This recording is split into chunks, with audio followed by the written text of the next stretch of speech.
Fala galera, tudo bem? Mais um episódio do nosso quadro aqui, Mitos e Lendas, né? No quadro passado eu falei um pouco das tradições que não são tão tradições assim, que hoje acontecem no jiu-jitsu.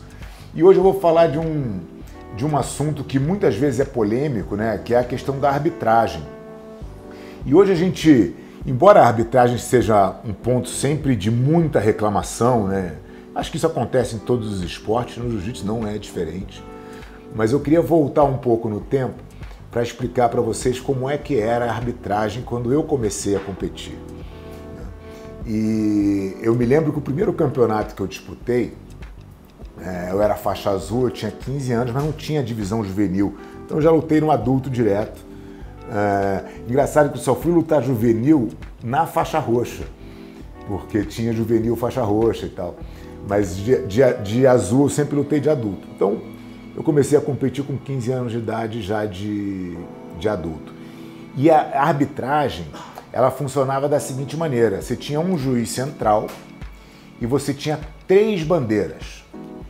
Os bandeiras, eles tinham uma função de anotar na papeleta o que era ponto e o que era combatividade, e era extremamente subjetivo, né, o que era combatividade. O que era combatividade ainda era dividido em 2 partes, combatividade em pé e combatividade no chão. Então, o que a gente hoje entende como vantagem podia ser combatividade na leitura de um árbitro, como podia não ser, né? Não tinha exatamente dizendo o que era o quê. Tinha os pontos definidos, mas que na época ainda a passagem de guarda valia 2 e o joelho na barriga valia 3, porque se entendia que era uma progressão natural, né? Então você passava a guarda e o joelho na barriga era uma posição de domínio, onde você podia ter mais efetividade caso você estivesse numa situação de rua. Então é assim que foi montado, né, a pontuação no jiu-jitsu. E depois isso mudou, porque se entendeu que, obviamente, a passagem de guarda tinha um grau de dificuldade muito maior do que se colocar um joelho na barriga. Então se inverteu essa pontuação, mas isso demorou bastante. Eu ainda lutei bastante tempo sendo passagem de guarda 2, joelho na barriga 3. Então a gente tinha os 3 árbitros laterais, que eram os bandeiras, e o árbitro central, que tinha o poder simplesmente de conduzir a luta e dar ali a pontuação. Quando a luta terminava, e aí os bandeiras levantavam ali a cor que eles queriam, quem tivesse ganho, quem estava com a faixa ou quem estava sem. Então existia todos os juízes centrais, eles eram os professores, né? O cara, para ser um juiz central de uma luta ali, ele tinha um peso, né? Tinha uma responsabilidade. E os bandeiras era meio quem estava ali de bobeira, mais envolvido com a questão de competição. Às vezes era um faixa roxa que estava ali, se colocava, e ainda tinha um cronometrista, que era o quarto da bancada ali, que comandava a operação toda. Então o juiz central era uma figura mais importante, e os bandeiras eram quem de fato decidiam as lutas baseadas ali na papeleta de ponto e combatividade. As regras foram evoluindo, né, cara? Muitas técnicas foram se desenvolvendo e a regra foi acompanhando. E isso é uma coisa que é legal a gente olhar. A gente critica muitas vezes a arbitragem e às vezes até a regra, mas é importante que se entenda que toda mudança de regra, ela gera um efeito cascata, né? Você muda um negócio aqui e tem um efeito que você muitas vezes não tem controle. Por isso que as regras têm que ser mudadas com muito cuidado. A regra do jiu-jitsu vem evoluindo, né, ao longo do tempo, de acordo. Acho que nunca é tão rápido, né? Acho que o atleta sempre é mais rápido que a regra, mas acho que a arbitragem vem fazendo um bom trabalho no sentido de tentar acompanhar a evolução das técnicas. E aí passou-se um tempo e se decidiu que ia ser o juiz central, ia ter todo o poder. Então se aboliu as bandeiras, o juiz central passou a ser a grande autoridade ali e passou a fazer, na verdade, a parte da decisão da luta. Se eu não me engano, teve uma época, e aí até por uma falta de quórum, que só tinha o juiz central. O juiz central fazia tudo. Mas aí começaram aí os erros, né?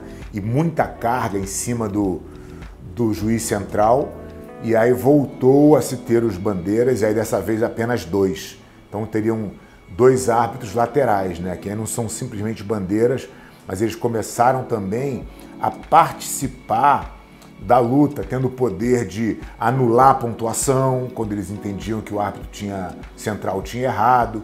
Então passou a ser ali uma arbitragem em 3. O juiz central conduzia a luta, mas ele precisava sempre da aprovação de pelo menos mais um lateral para aquela pontuação ser definida. Isso foi uma grande evolução. Eu acho que isso melhorou muito a qualidade, caiu muito a quantidade de erro e tirou uma coisa que existia no jiu-jitsu durante muito tempo, que era a parcialidade, né? Como a gente tinha poucas academias e o árbitro sempre tinha uma relação, de certa maneira, dava muita margem para esse tipo de interpretação, de que o árbitro tinha sido parcial e tinha puxado a sardinha para um ou para outro. Eu acho que quando entraram os 3 árbitros, isso realmente diminuiu muito. Ao ponto de hoje eu dizer com alguma segurança de que isso não existe mais no alto nível de campeonatos e nos campeonatos oficiais da federação. Acho que, obviamente, os erros continuam existindo, os erros de interpretação, mas parcialidade eu acho que o jiu-jitsu superou esse ponto, né? Então a gente hoje tenta minimizar os erros, o que já é um grande avanço, né, para o nosso esporte. E aí a gente tem aí ainda algumas evoluções acontecendo no quesito de arbitragem, que nos últimos mundiais já existiu o VAR, né, o vídeo ali, a conferência em vídeo, onde existem mais 2 juízes de mesa que estão ali somente olhando o vídeo para que qualquer pontuação do árbitro possa ser validada ou não com um vídeo que acontece com um delay de 6 segundos, se eu não me engano. Então, tem uma pontuação duvidosa, o árbitro volta e consegue ver de novo se aquilo em vídeo realmente, se aquela pontuação foi devida ou não, e aí tem chance de corrigir, né? Então, acho que a arbitragem vem passando, né, vem acompanhando o jiu-jitsu aí ao longo da sua história e também evoluindo muito. Acho que a arbitragem é um corpo, né, de bastante gente envolvida ali que vem evoluindo esse processo e os professores também participam muito, né, junto com a federação, de toda a mudança que vai acontecer para que não deixe que o jiu-jitsu se descaracterize, né? Quando você não pode fazer uma mudança de arbitragem simplesmente para facilitar a vida do árbitro ou para resolver um problema pontual. Exemplo, na época que tinha 50-50, que era um problema que ninguém conseguia solucionar, tinha gente defendendo que isso tinha que ser proibido, né? Que isso tinha que virar uma regra. Então, imagina se toma uma decisão dessa, você impede que a técnica se resolva, né? Que se criem novas técnicas para resolver aquele problema. Aí depois é a lapela é a amarração, tem que proibir. E de novo, né? Os atletas vão se desenvolvendo e vão resolvendo os problemas por eles próprios. A regra tem pouco a fazer nesse quesito, né? É claro que se a intenção do atleta é segurar a luta, a punição está ali para isso, para ser aplicada, né? Mas não exatamente proibir a técnica. Então acho que a arbitragem, os professores, os principais líderes de equipe, professores, são sempre escutados, sempre que tem uma tentativa de mudança de regra e as pessoas debatem para que essa regra não prejudique a essência do jiu-jitsu como arte marcial. Então acho que isso tem sido feito com uma certa frequência.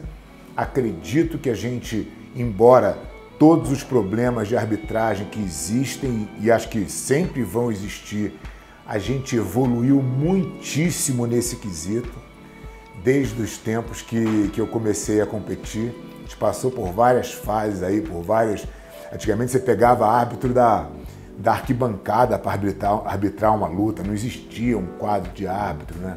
Acho que isso todo foi um trabalho que foi evoluindo e acompanhando aí o jiu-jitsu como um todo. Então, a arbitragem, tem muito aí mitos e lendas de arbitragem também, mas com certeza uma evolução constante desde que os campeonatos começaram até hoje. Pessoal, muito obrigado aí pela audiência de vocês. Não se esqueça de se inscrever no canal, se inscrever no grupo de Telegram ou, se você quiser acompanhar mais conteúdos meus, na plataforma Viver de Jiu-Jitsu. Tudo na descrição do vídeo aqui. Forte abraço.